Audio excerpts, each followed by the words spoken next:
I'm no economist, but come on! One drop of honey makes a world of difference. One drop of honey makes learning sweet. Add one drop of honey to Talmud Torah, and you've got a team that can't be beat. All starts with the children. It's true. I'm no economist. I can barely balance my own checkbook. But it seems to me that anybody in their right mind has to look at what is happening, what is being discussed, or what is not happening, or not being discussed in any serious way in Washington right now, and has to wonder, what's going on here? What is wrong with this system? It seems that every year since Moshe stood on Mount Sinai, we have raised the debt ceiling as a natural part of the course of politics. But now, all of a sudden, it's a big deal. We can't do it. Or we can't do it without cutting here and there and everywhere. You know, there have been a few times in my life when I have found myself strapped for cash.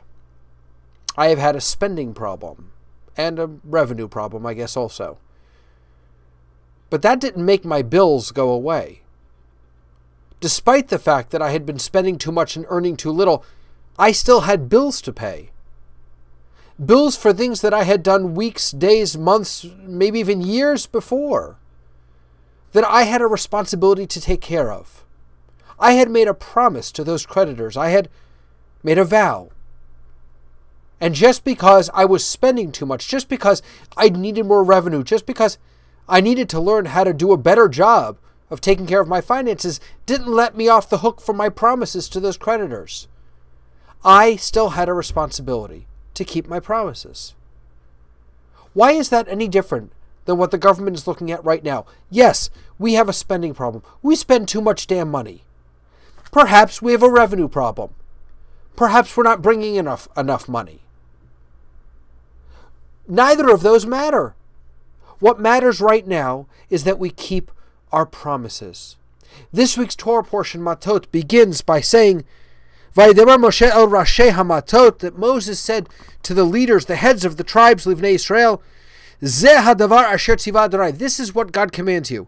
Ish ki yidor neder ladonai o hishava shivua le'asor isar al nafsho. Lo yachel devaro kechol hayotzim mipiv yaseh. If you make a vow to the Lord, or an oath imposing an obligation on yourself, you shall not break your pledge. You must carry out all that has crossed your lips. Friends, the debt ceiling is nothing new. The debt ceiling addresses promises, vows, oaths that we took on decades ago in some cases. Raising the debt ceiling is not the antithesis of dealing with the current problems in our economy. It is what has to be done right now because of promises that were made long ago. Let's raise the debt ceiling, and then let's also continue to have serious discussions about spending, about revenue, about how to keep our economy strong and help it grow again. I know too many people that are out of work, that are struggling. And I know too many people that are afraid that if we don't keep our promises and raise this debt ceiling, that there's going to be more trouble down the line. Friends, it's time for us to keep our promises. Until next time, Lehitrot.